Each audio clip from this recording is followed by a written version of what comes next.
রাজনীতিতে বিজয় দুই প্রকার, এক হলো মাঠে খেলে গোল দেয়া, আর দুই হলো রেফারিকে ম্যানেজ করে খেলা বন্ধ করে দেয়া। আজ 19 জানুয়ারি সোমবার বাংলাদেশের ছাত্র রাজনীতির ইতিহাসে একটি লজ্জাজনক অধ্যায় যুক্ত হলো। ছাত্র সংসদ নির্বাচনের স্কোর বোর্ডটা আগে দেখুন। ছাত্র শিবির 5, বিগত 5টি ক্যাম্পাসের জয়। ছাত্রদল 0, বিগত 5টি নির্বাচনে হারু পার্টি। আর নির্বাচন বাতিলের স্কোর বোর্ড দেখুন। ছাত্রদল 1, সাকসু, ছাত্র শিবির 0। হাইকোর্ট শাহজালাল বিজ্ঞান ও প্রযুক্তি বিশ্ববিদ্যালয় ছাত্র সংসদ সাকসু নির্বাচন 4 সপ্তাহের জন্য স্থগিত করেছে। কাদের রিটে? ছাত্র দলের রিটে। একদিকে তারা নির্বাচন কমিশন ঘেরাও করছে, অন্যদিকে কোর্টে রিট করেছে। দাবি একটাই, নির্বাচন বন্ধ করো। কেন? কারণ তারা জানে ভোট হলে জামানত থাকবে না, জামানত বাজেয়াপ্ত হবে। আজকের প্রথম পর্বে আমরা দেখব কিভাবে ছাত্রদল ব্যালট বিপ্লব ভয় পেয়ে আইনি মারপ্যাচ দিয়ে গণতন্ত্র হত্যা করল। জুলাই বিপ্লবের 1.5 বছর পর ছাত্র জনতা কি চেয়েছিল? ভোটাধিকার। আর আজ বিপ্লবের অন্যতম শরিক দল ছাত্রদল কি করছে? ভোটাধিকার হরণ করছে। সিলেটের মাটিতে যখন ভোটের উৎসব শুরু হয়েছিল, তখন ঢাকায় বসে ছাত্রদল ইসি ঘেরাও করছে। তাদের এই ডুয়েল পলিসি বা দ্বিমুখী নীতি সাধারণ শিক্ষার্থীদের কাছে কি বার্তা দিচ্ছে? বার্তাটা হলো, আমরা জিতলে ভোট হবে, হারলে ভোট বন্ধ। এটা কি ফেসিবাদেরই আরেক রূপ নয়? ছাত্রদল হাইকোর্টে রিট করলো, যুক্তি দেখালো ভোটার তালিকার সমস্যা বা অন্য কোনো টেকনিক্যাল ইস্যু। কিন্তু আসল কারণটা টেকনিক্যাল নয়, পলিটিক্যাল। তারা জানে সাকসু নির্বাচন হলে সারা দেশে মেসেজ যাবে, সিলেটের মতো জায়গাও ছাত্রদলের হাতছাড়া, বিএনপির হাতছাড়া। তাই তারা ফেস সেভিং বা সম্মান বাঁচাতে খেলাটাই বন্ধ করে দিল। আগামী দিনগুলোর জন্য শুভকামনা ছাত্রদল। নির্বাচনে অংশগ্রহণ করে যখন জিততে পারবেন না, তখন এভাবেই হয়তো নির্বাচন বন্ধ করে জিততে হবে। সাকসু নির্বাচন বাতিলের মাধ্যমে ছাত্রদল সাময়িকভাবে 1-0-তে এগিয়ে গেল, কিন্তু তারা হারালো হাজার হাজার সাধারণ শিক্ষার্থীর আস্থা। বিএনপি হারালো হাজার হাজার শিক্ষার্থীর ভোট।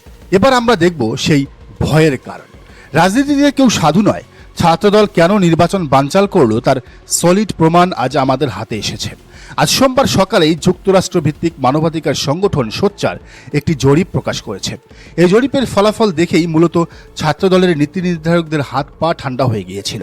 জরিপটা দেখুন। ভিপি পদ দেলোয়ার হোসেন শিশির শিবির সমর্থিত 32.6%, মুস্তাকিম বিল্লাহ ছাত্রদল মাত্র 12.8%, পার্থক্য প্রায় 20%। এটাকে পরাজয় বলে না, এটাকে বলে ধস। শুধু ভিপি নয়, জিএস পদেও একই কাহিনী। মুজাহিদুল ইসলাম শিবির 16.2% আর মারুফ বিল্লাহ ছাত্রদল 15.1%। অন্যদিকে এজিএস পদেও একই চিত্র। শাকিল মাহমুদ শিবির 27.9% আর ছাত্রদলের জহিরুল ইসলাম 13.4%। ছাত্রদল দেখলো সর্বোচ্চ চেষ্টা করলেও তারা বড়জোর জিএস পদে ফাইটটা দিতে পারবে, কিন্তু ভিপি এজিএস সহ সংসদ তাদের হাতছাড়া হয়ে যাবে। 5-0 হারের পর 6-0 হারের লজ্জা তারা নিতে চায়নি। তাই তারা ভাবলো মাঠের খেলায় পারবো না, চলো কোর্টে গিয়ে স্টাম্প চুরি করি। শিবির সমর্থিত প্যানেল দুর্বার সাস্টিয়ান ঐক্য সাধারণ শিক্ষার্থীদের পালস বুঝতে পেরেছিল। তারা ওয়েলফেয়ার বা সেবা দিয়ে মন জয় করেছে। অন্যদিকে ছাত্রদলের সম্মিলিত সাস্টিয়ান ঐক্য শুধুই দলীয় প্রভাবে ব্যস্ত ছিল। জরিপ বলছে সাধারণ শিক্ষার্থীরা শিবিরের দিকেই ঝুঁকছিল। এই জরিপই প্রমাণ করে ছাত্রদলের দেউলিয়াত্ব। তারা জনরায় মেনে নেওয়ার সাহস রাখে না। পরের পর্বে আমরা দেখব এই ভুলের মাসুল জাতীয় নির্বাচনে কিভাবে দিতে হবে। সিলেট হলো বাংলাদেশের রাজনীতির আধ্যাত্মিক রাজধানী। বলা হয় সিলেটে যে হাওয়া বয় সারা দেশে তার প্রভাব পড়ে। শাহজালাল বিজ্ঞান ও প্রযুক্তি বিশ্ববিদ্যালয়ের শাস্ট সেই সিলেটেরই হার্ট। এখানে ছাত্রদল যা করলো তার প্রভাব শুধু ক্যাম্পাসে সীমাবদ্ধ থাকবে না, এর প্রভাব পড়বে সিলেটের 19টি সংসদীয় আসনে।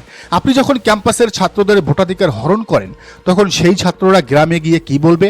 তারা বলবে বিএনপি ছাত্রদল আমাদের ভোট দিতে দেয়নি। সিলেটের মানুষ ঐতিহাসিকভাবেই সেন্সিটিভ, তারা জুলুম পছন্দ করে না। ছাত্রদলের এই নির্বাচন বানচাল স্ট্র্যাটেজি সিলেটে বিএনপির জন্য সুইসাইডাল হতে যাচ্ছে। এ ঘটনায় সবচেয়ে লাভবান কে হলো? জামায়াতে ইসলামী এবং ইসলামী ছাত্র শিবির। তারা এখন জনগণের কাছে গিয়ে বলছে, দেখুন আমরা জয়ের পথে ছিলাম, জরিপও আমাদের পক্ষে ছিল, কিন্তু বিএনপি গায়ের জোরে ভোট বন্ধ করে দিল।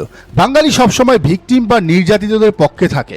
শিবির এখন গণতন্ত্রের চ্যাম্পিয়ন হিসেবে সিম্প্যাথি পাচ্ছে, আর ছাত্রদল ভিলেন হিসেবে চিহ্নিত হচ্ছে।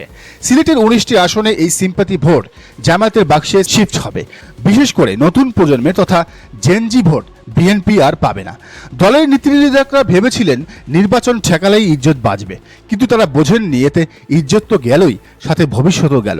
সিলেটের মতো জায়গায় যেখানে বিএনপির শক্তিশালী ঘাঁটি ছিল, এম সাইফুর রহমান, ইলিয়াস আলীর ঘাঁটি ছিল, সেখানে আজ ছাত্রদলের কারণে ধানের শীষের ইমেজ সংকটে। পার্ট 3-এর শেষ কথা হলো, শাকসু নির্বাচন স্থগিত করে ছাত্রদল হয়তো 4 সপ্তাহ সময় পেল, কিন্তু এই 4 সপ্তাহে সিলেটের প্রতিটি ঘরে ঘরে বার্তা যাবে যে বিএনপি ভোট চোরদের মতোই আচরণ করছে। ছাত্র জনতার অভ্যুত্থানের মাত্র 1.5 বছর পার হলো, শহীদদের রক্ত এখনো শুকায়নি। আমরা স্বপ্ন দেখছিলাম ক্যাম্পাস হবে মুক্ত, ছাত্র সংসদ হবে সচল, কিন্তু আজ ছাত্রদল সেই স্বপ্নকে গলা টিপে হত্যা করলো। হাইকোর্টে রিট করা, এসি ঘেরাও করা, এগুলো তো আমরা গত 15 বছর দেখেছি। ছাত্রলীগ বা আওয়ামী লীগ করতো, মব করতো, আর ছাত্রদল যদি একই কাজ করে তবে পার্থক্য কোথায়?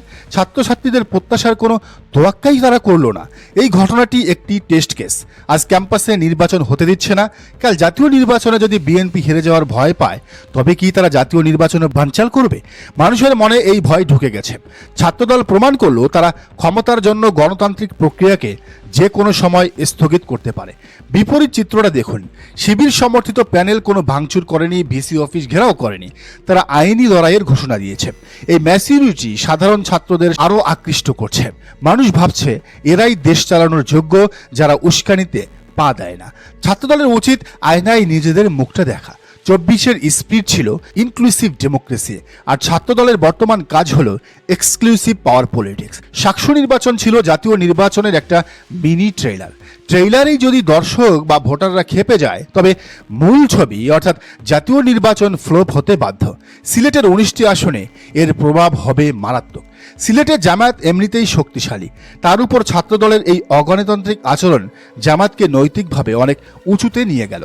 আগামী নির্বাচনে সিলেটের তরুণ ভোটাররা যখন ভোট দিতে যাবেন তাদের মাথায় থাকবে কে আমার ক্যাম্পাসের নির্বাচন বন্ধ করেছিল। বিএনপির হাইকমান্ডকে বলছি, আপনারা 22 জন দ্বৈত নাগরিক নিয়ে ঝামেলায় আছেন, সেটা আপনাদের সমস্যা, কিন্তু সেই ফ্রাস্ট্রেশন ক্যাম্পাসে ঝাড়বেন না। নির্বাচন কমিশন ঘেরাও করার ভুল স্ট্র্যাটেজি বাদ দিন। শাকসু নির্বাচন বন্ধ করে আপনারা জিততে পারবেন না, বরং 4 সপ্তাহ পর যখন নির্বাচন হবে তখন দেখবেন শিবিরের ভোট 32% থেকে বেড়ে 50% হয়ে গেছে, কারণ এতে প্রতিবাদী ভোট যুক্ত হবে। এই জরিপটা মনে রাখুন, জাতীয় নির্বাচনেও আমরা হয়তো এমন গ্যাপই দেখব। জামায়াত 40% ভোট পাবে আর বিএনপি 20%-এ আটকে যাবে, যদি তারা তাদের স্ট্র্যাটেজি চেঞ্জ না করে। ইতিহাস কাউকে ক্ষমা করে না। আজকের এই মেগা বিশ্লেষণের শেষ কথা, শুভকামনা ছাত্রদল, কিন্তু মনে রাখবেন কোর্টের রায়ে সাময়িক স্বস্তি মিললেও জনরায়ে আপনারা হেরে গেছেন। নির্বাচন বন্ধ করে জেতা যায় না, ওটা কাপুরুষের লক্ষণ। সাহস থাকলে ব্যালটে লড়ুন। শাকসু নির্বাচন হয়তো 4 সপ্তাহ পিছিয়েছে, কিন্তু ছাত্রদলের রাজনীতি পিছিয়ে গেল 40 বছর। তবে এই খেলাটা ছাত্রদল একা খেলেনি, এটা একদম উপরের নির্দেশেই হয়েছে।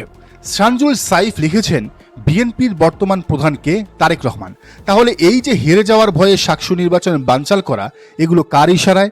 অবশ্যই তারেক রহমানের ইশারায়। জাতীয় নির্বাচনের আগে যোগসুতে হেরেছে ছাত্রদল, শাকসুতেও হারবে ছাত্রদল। এগুলো দেশ নেতার সহ্য হচ্ছে না, তাই তার ইশারাতেই ছাত্রদল এগুলো করছে। শেখ হাসিনা ভোট চুরি করত, তারেক রহমান নির্বাচনই হতে দিচ্ছেন না। পার্থক্য কোথায়? পার্থক্য একদমই নেই। তারেক রহমান হলো শেখ হাসিনার পুরুষ ভার্সন, দ্যাটস ইট। নতুন স্বৈরাচারকে রেড কার্ড দেখাবে জনগণ ইনশাল্লাহ। আবারও বলছি, বিএনপির দলীয় প্রধান এখন তারেক রহমান, সুতরাং সবকিছু যা ছাত্রদল করেছে তা তার নির্দেশেই করেছে। দর্শক, আপনি কি মনে করেন জানান মন্তব্যের ঘরে। আর এই চ্যানেলে নতুন হলে অবশ্যই সাবস্ক্রাইব করে বেল আইকনটি বাজিয়ে রাখুন।